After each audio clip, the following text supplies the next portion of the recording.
Early morning start for me. It is early. I got up about 4 o'clock this morning because I wanted to come to see some of the gates that they've got in the city of Lahore. It's famous for a lot of gates that they built during the Mughal Empire times, 1500s, 1600s, 1700s, before the British and then came in with the East India Company. But one of the gates that I've found here, the Delhi Gate, leads actually. This was the old road that led to Delhi. Just want to show you the outer exterior of it.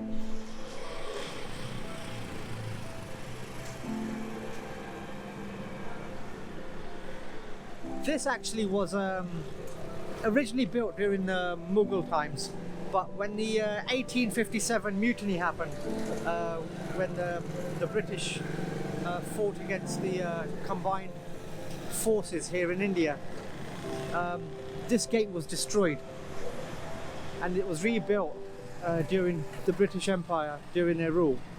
You can see actually that the bricks are quite small. They're not like the normal standard bricks that you get.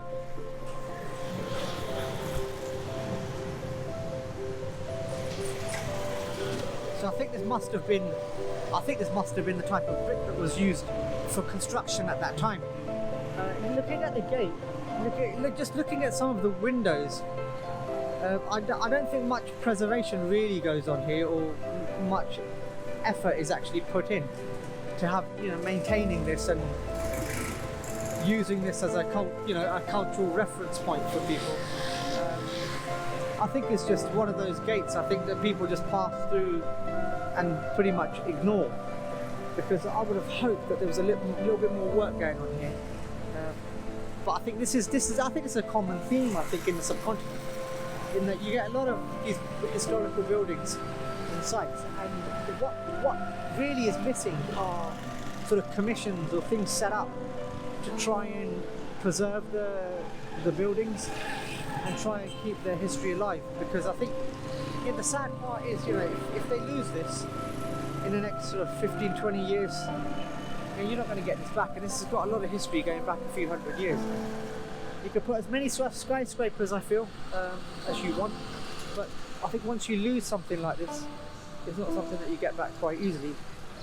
This gate actually is not, I wouldn't even call it a gate. This is like reminds me a bit of when you enter a castle, you have that that bridge area that you get, especially some of the more better castles that we've got in England.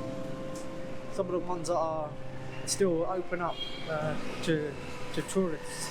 But actually, having said that, I just noticed there's a sign here that says Media and Tourism Information Centre. Just have a look.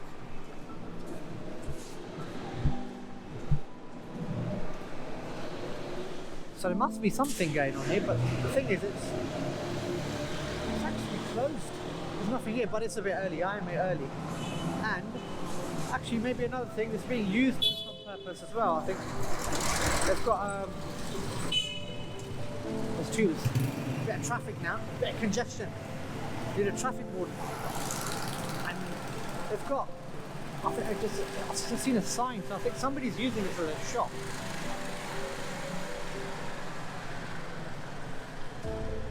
Selling handicrafts. So yeah, just looking at this, they've got a plaque here as well with the history of it.